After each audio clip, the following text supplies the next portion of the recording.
Hi there. Welcome to Scheherazade's Sanctuary. I'm your host, Scheherazade, and I would like to start our journey together with a question. What is the greatest love story ever told? Well, in the West, we know the tale of the famed lovers Romeo and Juliet. But today, I would like to introduce you to a love story for the ages. This story is as sweet as it is tragic. A story of great love, deep passion, and perhaps even one of caution. I speak to you of none other than the lovers of great renown, Layla and Majnun. Now, close your eyes, relax, and let us begin. Once there lived among the Bedouin in Arabia a great Syed who ruled over the Banu Amir. No other country flourished like his, and Zephyr carried the sweet scent of his glory to the farthest horizons. Success and merit made him a sultan of the Arabs, and his wealth equaled that of Korah. He had a kind heart for the poor, and for them his purse was always open. To strangers he was a generous host, and in all his enterprises he succeeded as if good luck were part of him, as the stone is part of the fruit, or so it appeared to be. Yet, though respected like a caliph, to he himself he seemed like a candle, slowly consuming itself without ever quite enough light. The heart of this man was eaten by one secret sorrow. He who otherwise possessed everything he desired had no son. He had remained childless. What did glory, power, and wealth mean to him if one day they would slip from his hands without an heir to receive them? Was the corn fated to wither? Did the branch have to die? If the cypress tree fell, where would the pheasant build his nest? Where would he find happiness? Where shade and refuge? He only is truly alive who in his son's memory survives his own death. Thus, the nobleman brooded, and the older he grew, the greater became his desire. Yet for many years his alms and prayers were in vain. The full moon which he so eagerly awaited never rose in his sky, and the jasmine seed which he sowed would not germinate. Still, the Syed was not content to bow his head to fate. For the sake of one wish yet unfulfilled, he thought but little of everything else that heaven had granted him. That is how humans are made. If prayers remain unanswered, do we ever reflect that maybe it be for our good? We feel sure that we know our needs, yet the future is veiled from our eyes. The thread of our fate ends outside the visible world, and what today we mistake for a padlock keeping us out, we may tomorrow find to be the key that let us in. Much, of course, can happen in the meantime. Our hero desired the jewel he did not possess. As the oyster nourishes the pearl, so he prayed and clamored until in the end God fulfilled his wish. He was granted a boy who looked like the smile of a pomegranate, like a rose whose petals have opened overnight, like a diamond which transforms the darkness of the world into sheer light.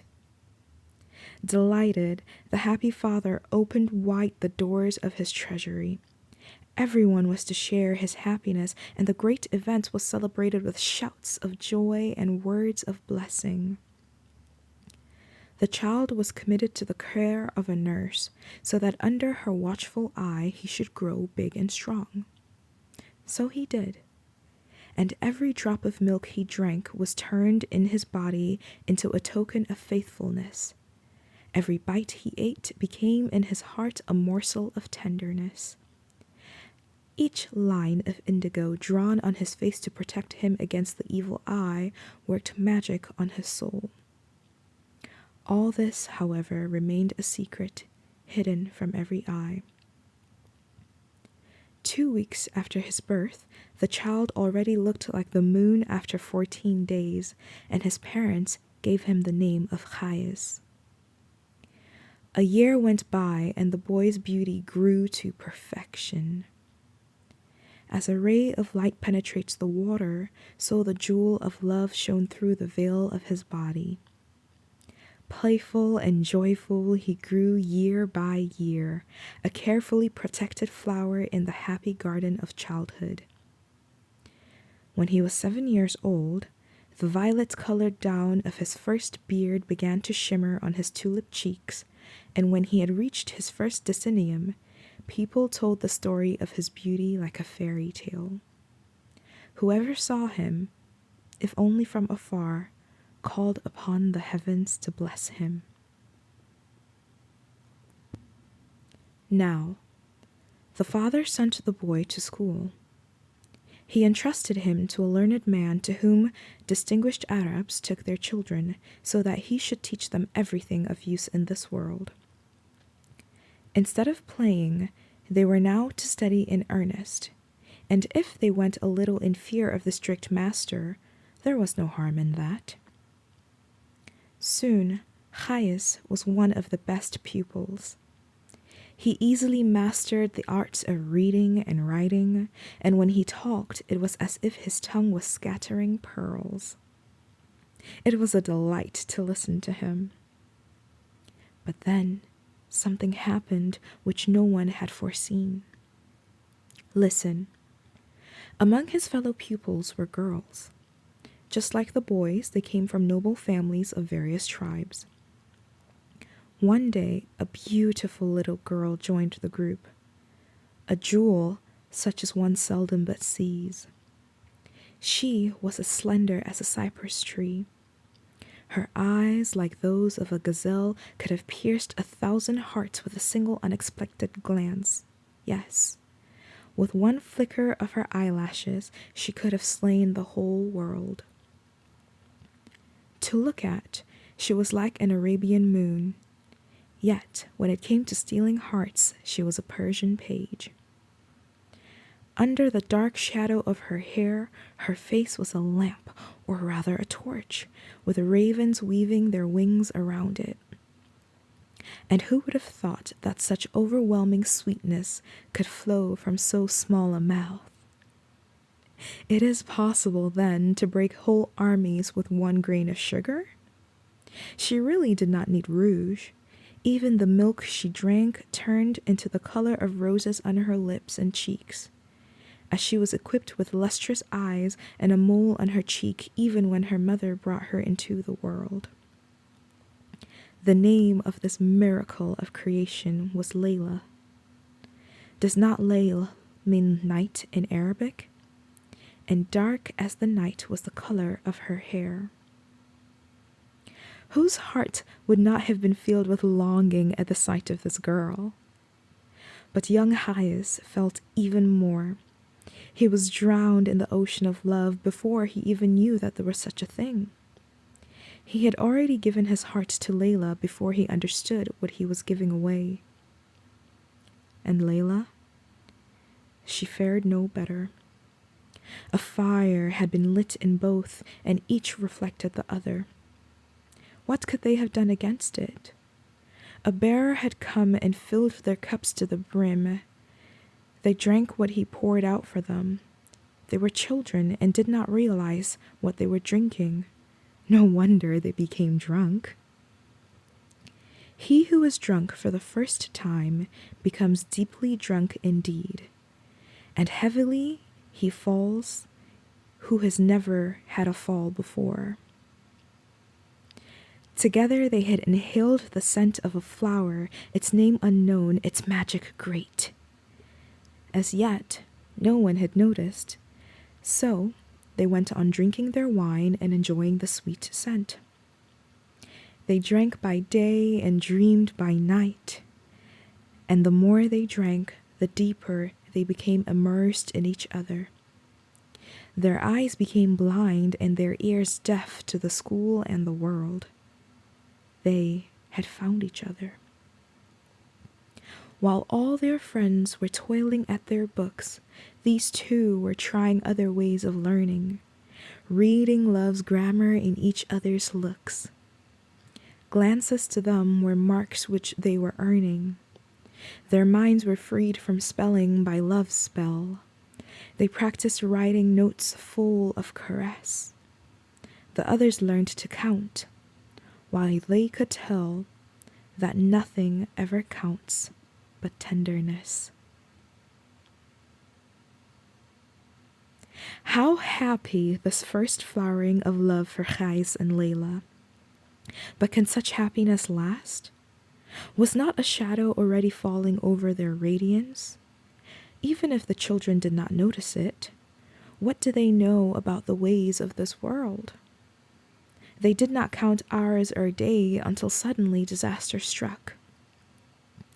Just as Joseph came out of his pit, so the sun, a golden orange, ascends every morning from the hem of the horizon like a precious toy in the sky, yet every evening, exhausted and worn out by the day's labor, it sinks back towards the west into the deep well. So Layla also shone forth in her morning. Every day she grew more beautiful. Not only Ghais, but his companions at school became aware of it.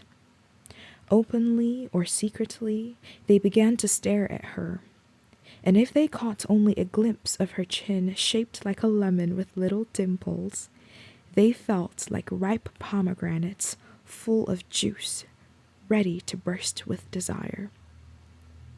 Was not Ghais bound to notice? Certainly. And for the first time, a bitter taste mingled with the sweet scent of his love. He was no longer alone with Layla. A small crack appeared in his blind happiness. He had a foreboding of what was to come, but it was too late. While the lovers had turned their back on the world, drinking the wine of oblivion and enjoying their paradise, the eyes of the world turned towards them. Did the others understand what they saw? Could they decipher the secret code of signs and glances? How could they fail? But they understood in their own petty way, driven by curiosity, spurred by jealousy and spite, and pleasure over other people's discomfort. And how easily the lovers made it for their enemies to set their traps. "What? Have you not heard?" they sneered. And from mouth to mouth it was whispered, from ear to ear, from tent to tent.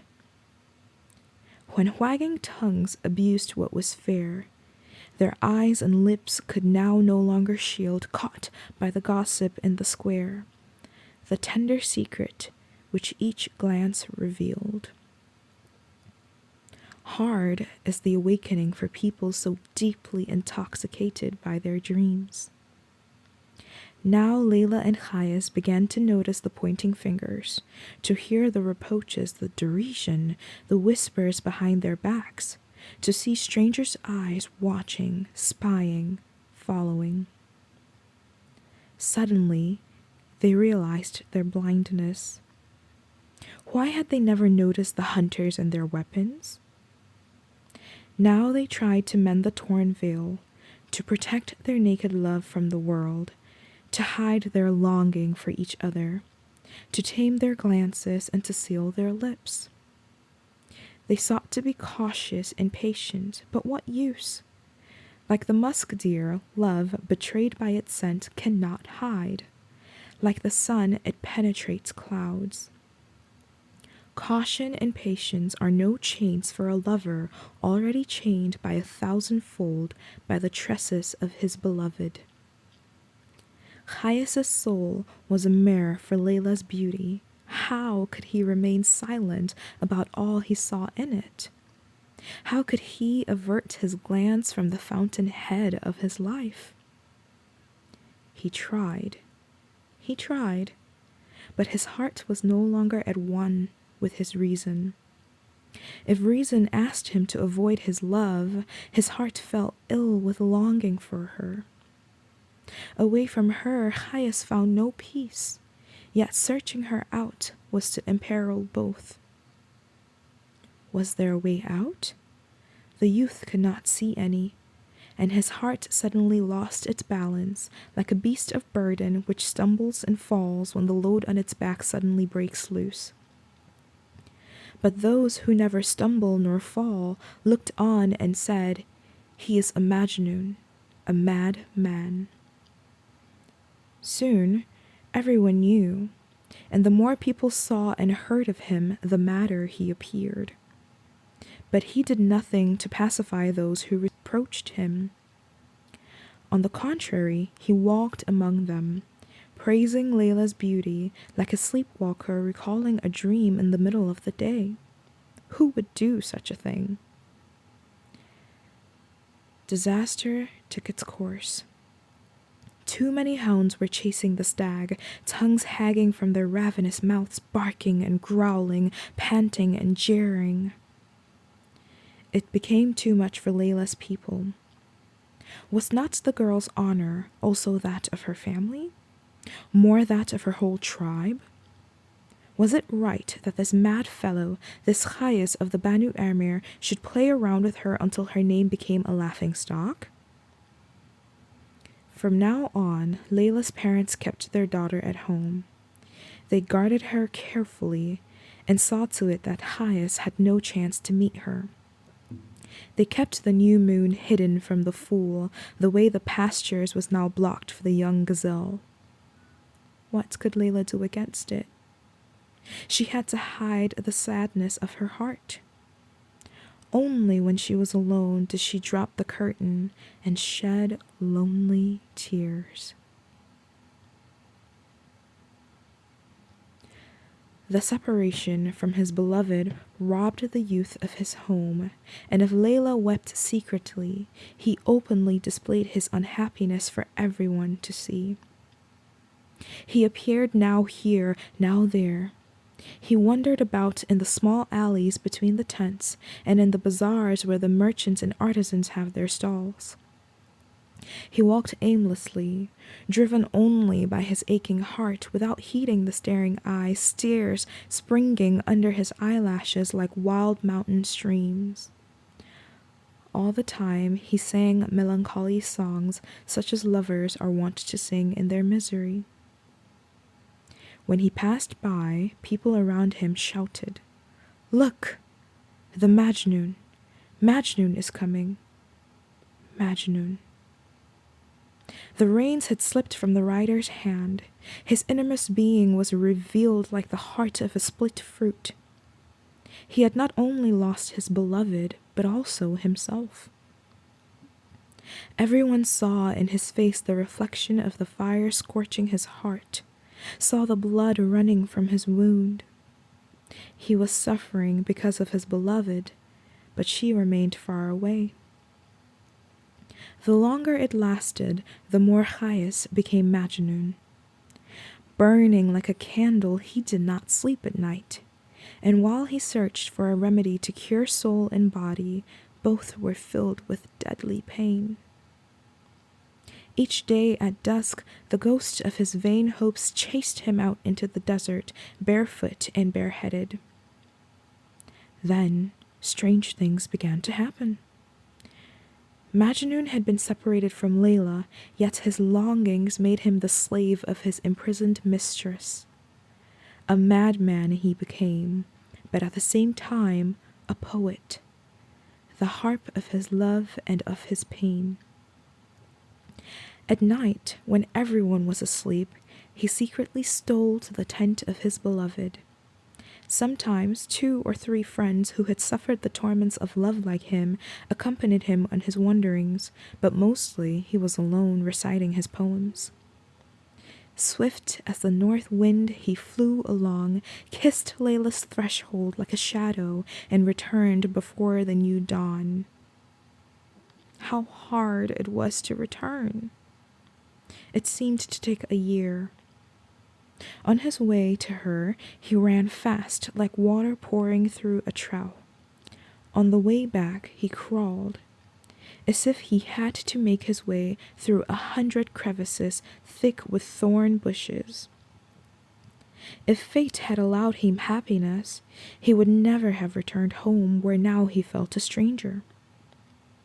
His heart suffered shipwreck, drifting helplessly in a boundless ocean. There seemed no end to the fury of the gale. He hardly listened to what people were saying. He no longer cared.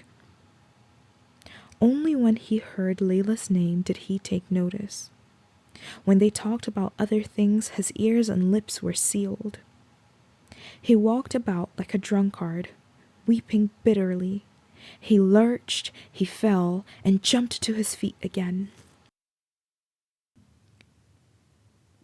When Layla's tribe pitched their tents in the mountainous area of Najd, only there did he want to live. Once his strength failed him, he gave a message for Layla to the east wind. These were his words.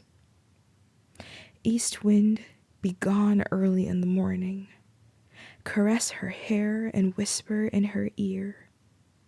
One who has sacrificed everything for you lies in the dust on his way to you. He is seeking your breath in the blowing of the wind and tells his grief to the earth. Send him a breath of air as a sign that you are thinking of him. Oh, my beloved, had I not given my soul to you, trembling with desire like the wind, it would have been better to lose it. I would not be worth the dust in which I am lying. Look, I am being consumed in the fire of my love, drowned in tears of my unhappiness. Even the sun which illumines the world is singed by the heat of my sighs. Invisible candle of my soul, do not torture the night moth fluttering around you. Your eyes bewitched mine, and sleep escapes them by day and by night. My longing for you is the consolation of my heart, its wound and its healing salve. If only you could send me the tiniest morsel of your sweet lips. The evil eye has suddenly separated you from me, my moon. My enemy has wrenched the juicy fruit from my hand and thrown me so desperately thirsty to the ground. Now he points his fingers to me as I lie dying of my wounds. Yes, I am a victim of the world's evil eye, which has stolen what was my own. Who would not be afraid of it? People try to protect their children with blue amulets. Even the sun, afraid of its darkness, wears a veil of pure sky blue. But I was not protected by amulets.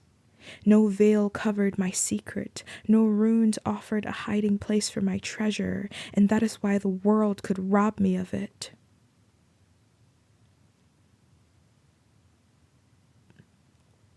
Once more, the young day donned its morning coat woven from shimmering brocade. He adorned the ear of the sky with the precious golden ornament of the sun, and the quicksilver of the stars melted in its red flames.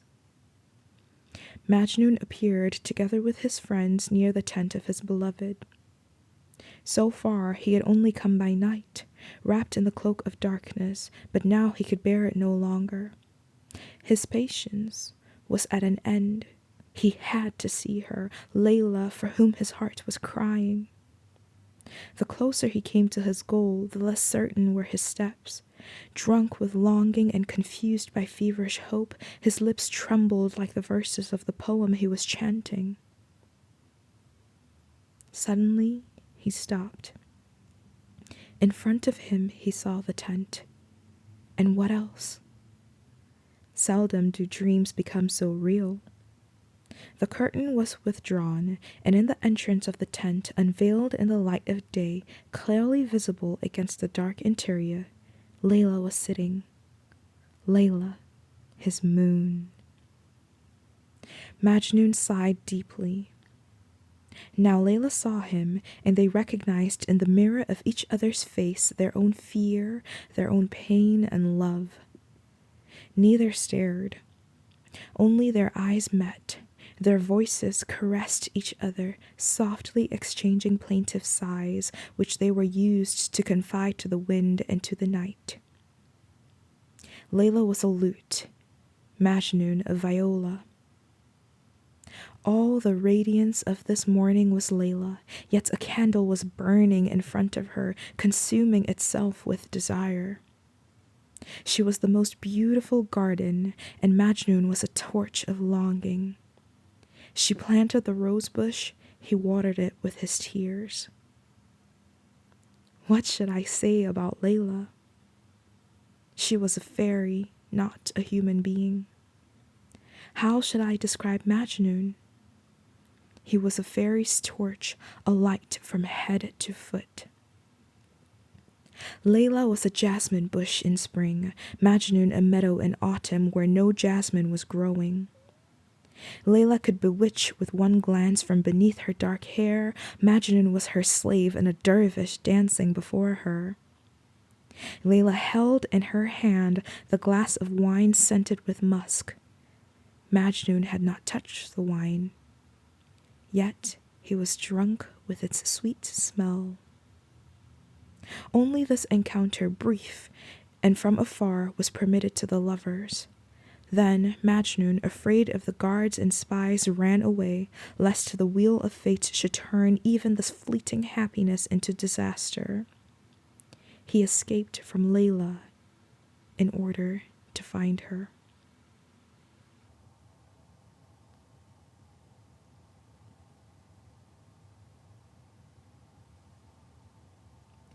This has been the first 5 chapters of Layla and Majnun by Nizami Ganjavi.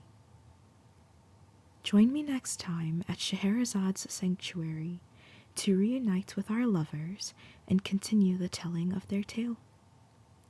Until then, I'm your host, Scheherazade, wishing you the heady tidings of the jasmine that blooms under the full moon.